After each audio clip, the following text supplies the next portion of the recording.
ಒಂದು ಹೊಸ ಮನೆ ಕಟ್ಟಿದ್ದಾರೆ, ಓಡಾಡೋ ಕಾರ್ ತೊಗೊಂಡಿದ್ದಾರೆ, ಒಂದು ಬರಬೇಕಾದ್ರೆ ಏನೂ ಇರಲಿಲ್ಲ, ಒಂದು ವರ್ಷದಲ್ಲೇ ಈ ಒಂದು ವ್ಯವಸ್ಥೆಗೆ ಬಂದ್ಬಿಟ್ಟಿದ್ದಾರಲ್ಲ.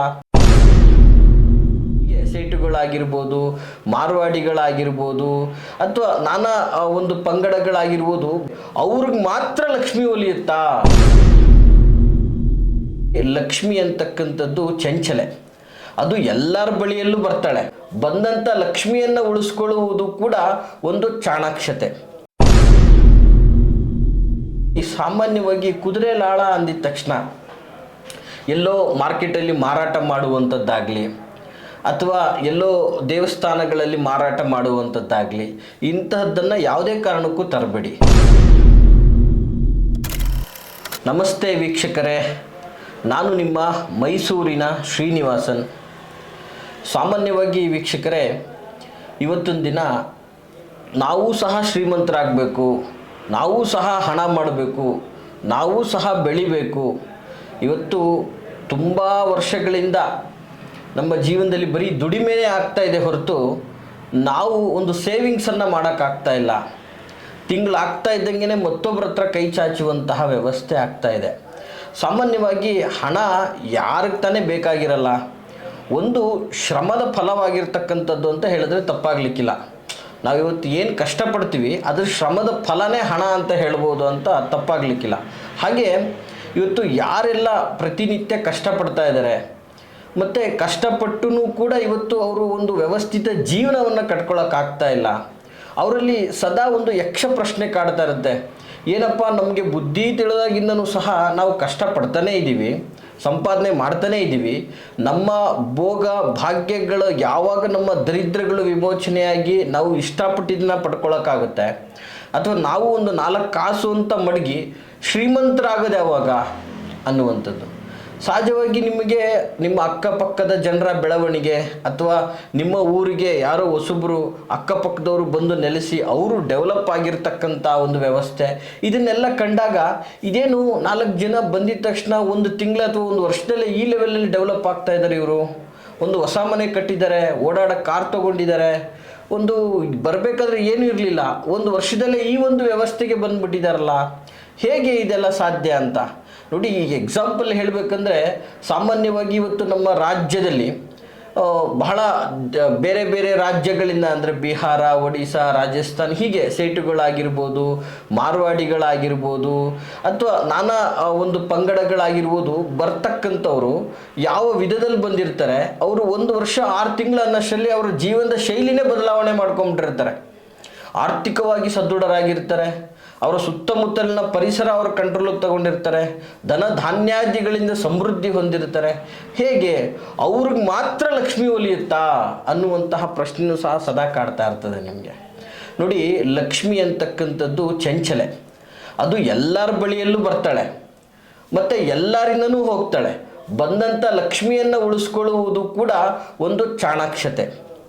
ಜೊತೆಗೆ ಲಕ್ಷ್ಮಿಯನ್ನು ಬರುವಿಕೆ ಮಾಡಿಕೊಳ್ಳುವಂತಹದ್ದು, ಒಂದು ವ್ಯವಸ್ಥಿತವಾದಂಥ ಜೀವನವನ್ನು ಕಟ್ಕೊಳ್ಳುವಂಥದ್ದು ಕೂಡ ಒಂದು ಚಾಣಾಕ್ಷತೆ ಆಗಿರ್ತದೆ.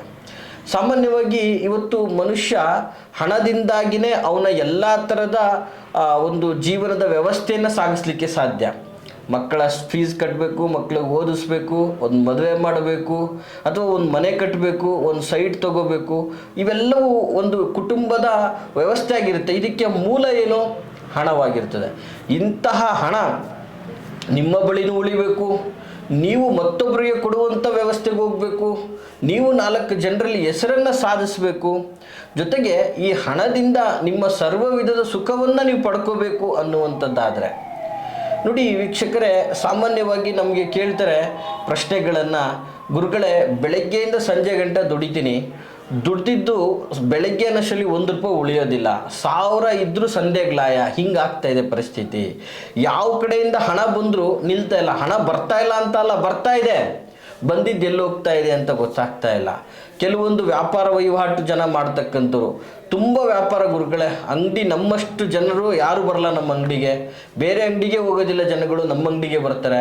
ತುಂಬ ವ್ಯಾಪಾರ ಇದೆ, ಆದರೆ ಹಣ ಎಲ್ಲಿ ಹೋಗ್ತಾ ಇದೆ ಅನ್ನೋದು ಗೊತ್ತಾಗ್ತಾ ಇಲ್ಲ. ನಾವು ತಿಂಗಳಾಗ್ತಾ ಇದ್ದಂಗೆ ಗಲ್ಲ ತೆಗೆದು ನೋಡಿದಾಗ ಅದರಲ್ಲಿ ₹1 ಸೇವಿಂಗ್ಸ್ ಮಾಡೋಕ್ಕಾಗ್ತಾ ಇಲ್ಲ. ಏನೋ ಕಷ್ಟಕ್ಕಾಗಲಿ ಅಂತ 4 ಕಾಸು ಕೂಡಿಟ್ಟಿರ್ತೀವಿ, ಆ ಕಷ್ಟದ ಸಮಯದಲ್ಲಿ ಅದನ್ನು ತೆಗೆದು ನೋಡಿದ್ರೆ ಅದ್ರಲ್ಲಿ ಇರೋದೇ ಇಲ್ಲ. ಹೀಗಾಗ್ತಾ ಇದೆ ಪರಿಸ್ಥಿತಿ. ನಾವು ಈ ಥರ ಕೂಡಿಟ್ಟು ಇವತ್ತಿನ ಸಮಾಜದಲ್ಲಿ ನಮ್ಮದೇ ಆದಂಥ ಪುಟ್ಟ ಗೂಡನ್ನು ಯಾವ ರೀತಿ ಕಟ್ಕೊಳ್ಳೋದು, ನಮ್ಮ ಭೋಗಗಳನ್ನು ಹೇಗೆ ಪೂರೈಸ್ಕೊಳ್ಳುವಂಥದ್ದು, ಹೇಗೆ? ಹೀಗಾದರೆ ನಮ್ಮ ಜೀವನ ನಾವು ಕೂಡ ಶ್ರೀಮಂತರಾಗಬೇಕಂದ್ರೆ ಏನು ಮಾಡಬೇಕು ಅಂತ ವೀಕ್ಷಕರೇ, ಬಹಳ ಸರಳವಾದಂತಹ ತಂತ್ರಗಳಿದೆ. ವಿಶೇಷವಾಗಿ ನೋಡಿ, ನಿಮ್ಮ ಜೀವನದ ಶೈಲಿಯನ್ನು ನೀವು ಬದಲಾಯಿಸಬೇಕಾಗಿಲ್ಲ. ಧರ್ಮ, ನಿಷ್ಠೆ, ಭಕ್ತಿ, ಶ್ರದ್ಧೆಯಿಂದ ಮಾಡುವಂತಹ ಕಾಯಕದಲ್ಲಿ ಧರ್ಮವನ್ನು ಇಟ್ಕೊಂಡು ಹೋಗಬೇಕಾಗ್ತದೆ. ಇವತ್ತು ಇದನ್ನು ನೀವು ಪಡ್ಕೊಳ್ಳುವಂತಹ ರೀತಿ, ಧನ ಧಾನ್ಯಾದಿಗಳನ್ನು ಮತ್ತು ಸಂಪತ್ತನ್ನು ನೀವು ಕ್ರೋಢೀಕರಣ ಮಾಡ್ಕೋಬೇಕು, ನಾನಾ ಮೂಲಗಳಿಂದ ಹಣದ ಹರಿವು ನಿಮಗೆ ಬರಬೇಕು ಅನ್ನುವಂಥದ್ದಾದರೆ ಈ ಸರಳವಾದಂತಹ ತಂತ್ರವನ್ನು ಮಾಡಿ. ವೀಕ್ಷಕರೇ, ಇದು ಬಹಳ ಅದ್ಭುತವಾದಂತಹ ತಂತ್ರ ಮತ್ತು ಇವತ್ತಿನ ಜೀವನದ ವ್ಯವಸ್ಥೆಗೆ ಬಲು ಮುಖ್ಯವಾದಂತಹ ತಂತ್ರ. ಗಮನವಿಟ್ಟು ಕೇಳಿ ಅಂತ ಹೇಳಕ್ಕೆ ಇಷ್ಟಪಡ್ತೀನಿ.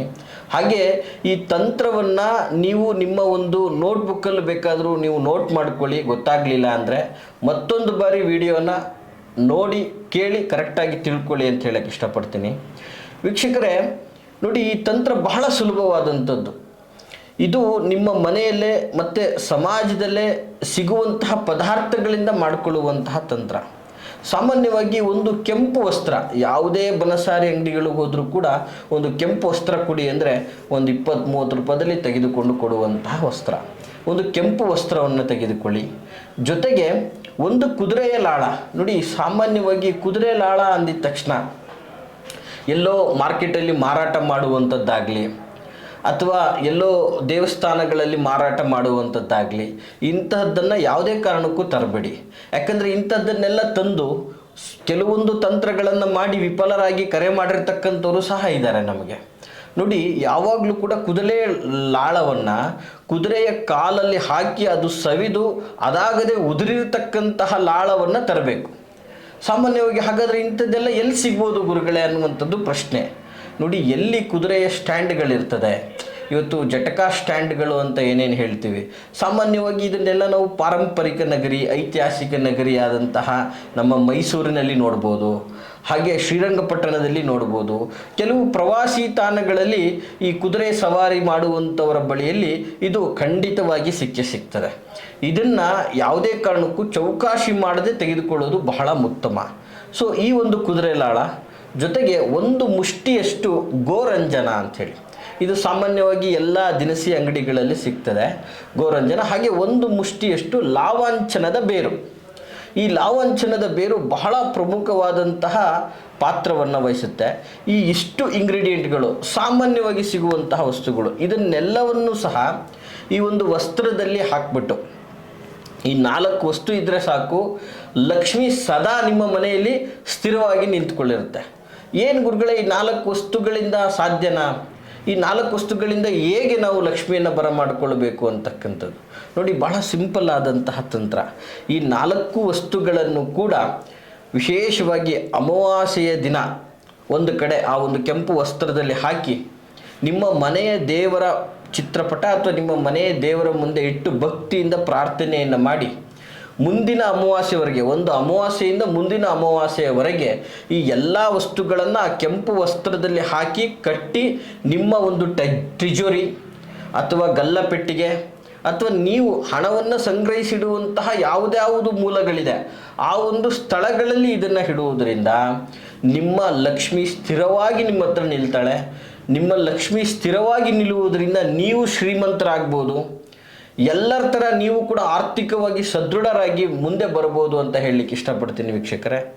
ತಮಗೆಲ್ಲ ಈ ಮಾಹಿತಿ ಇಷ್ಟವಾಗಿದೆ ಅಂತ ನಾನು ಭಾವಿಸ್ತೀನಿ. ಯಾರಿಗೆಲ್ಲ ಈ ಮಾಹಿತಿ ಇಷ್ಟವಾಗಿದೆ ಈ ವಿಡಿಯೋನ ಲೈಕ್ ಮಾಡಿ. ಜೊತೆಗೆ ಯಾರು ಆರ್ಥಿಕ ಸಂಕಷ್ಟದಲ್ಲಿ ಕೊರಗ್ತಾ ಇದ್ದಾರೆ, ಇವತ್ತು ಎಷ್ಟೇ ಮಾಡಿದ್ರೂ ಜೀವನದಲ್ಲಿ ಉದ್ಧಾರನೇ ಆಗ್ತಾ ಇಲ್ಲ ಅನ್ನುವಂಥವ್ರಿಗೆ ಈ ವಿಡಿಯೋನ ಶೇರ್ ಮಾಡಿ. ಜೊತೆಗೆ ನಮ್ಮದು ಈ ಥರದ ವಿಡಿಯೋಗಳು ಹೆಚ್ಚಿನ ಸಂಖ್ಯೆಯಲ್ಲಿ ನೀವು ಕೇಳಬೇಕು ಅಂದರೆ ಈ ಒಂದು ವಾಹಿನಿಯ ಸಬ್ಸ್ಕ್ರೈಬ್ ಮಾಡೋದನ್ನು ತಪ್ಪದೆ ಮರಿಬೇಡಿ ಅಂತ ಹೇಳ್ತಾ, ಎಲ್ರಿಗೂ ಶುಭವಾಗಲಿ, ಎಲ್ಲರೂ ಶೀಘ್ರವಾಗಿ ಹಣವಂತರಾಗಲಿ ಅಂತ ಹೇಳ್ತಾ, ಒಳ್ಳೆಯದಾಗಲಿ. ನಮಸ್ಕಾರ.